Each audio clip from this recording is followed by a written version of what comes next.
experience cures insecurities. That's basically my take home has been, over the last 30 years is that, over the years I've really been able to gain more and more confidence, especially when it comes to my own personal exercise selection. I recall a time, I would say probably 15, 20 years ago where it wasn't uncommon for me to have, anywhere between 20 to 25 movements in my program at any given time. And now, as you guys see, there's 11 movements in my current exercise selection. And, the photos that I just showed you was from 2014. And when I stepped off the Orton Cup stage in 2012, I made it a point to stick to 10 movements and really kind of hone in on them and, make them my own. And really, I just wanted to make those exercises as perfect as possible.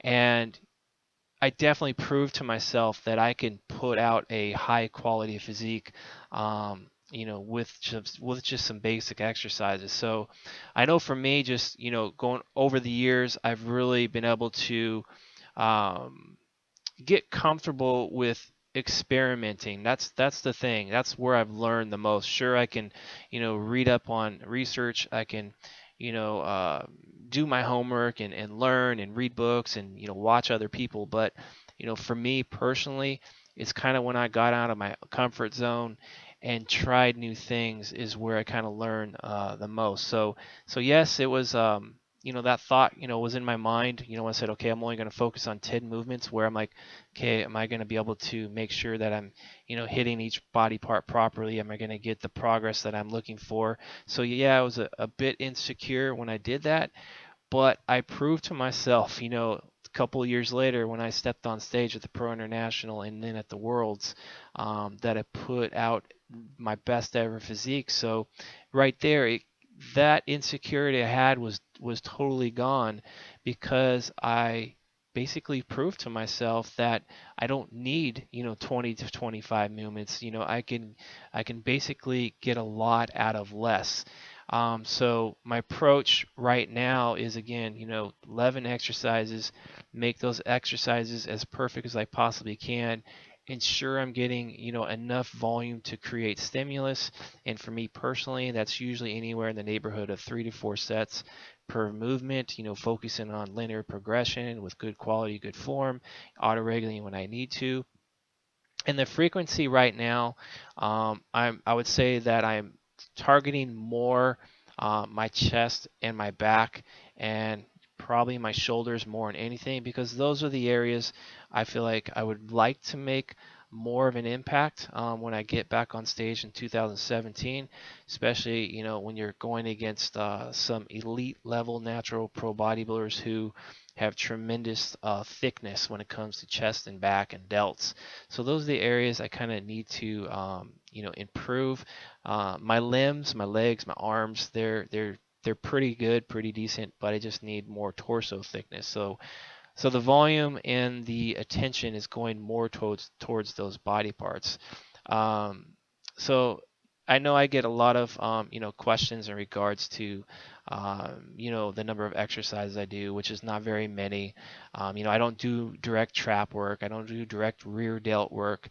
I don't do direct ab work. Not to say that if I did, it's going to really hinder or hurt my progress, but I just feel like I'm doing enough to target those muscles. And again, the reason I'm confident and secure about that is just from, my past experience. So for me, I love looking at, what's kind of the latest trends. I keep an eye on other athletes to see what they're kind of doing, to see if I can maybe pick up a thing or two. But I really do rely on past experience, and really assess and study kind of what worked well for me, what didn't work well, and then kind of keep those things that did work well, and then toss out what didn't and revise and improve it. So just trying to continually evolve, utilizing everything around me, including my past, to try to better myself. So So what I'm basically doing now, I have about 3 weeks, 3 to 4 weeks left of this off season. Going to make the most of it. And then in June, probably the first week of June, I'll be starting my official contest prep, and I'll definitely kind of try to keep you guys up to speed and up to date on exactly kind of the approach I'm taking and the the whys as to why I'm doing things, the reasonings I should say as to why I'm doing things. So I think June, coming out the gates, I'm going to be pretty assertive, but then in July kind of back things off. So, but look to for future videos, guys, for all that stuff to come out. I really do appreciate you guys watching, and we'll talk to you guys next week. Oh, you got her! Pow! Gotcha!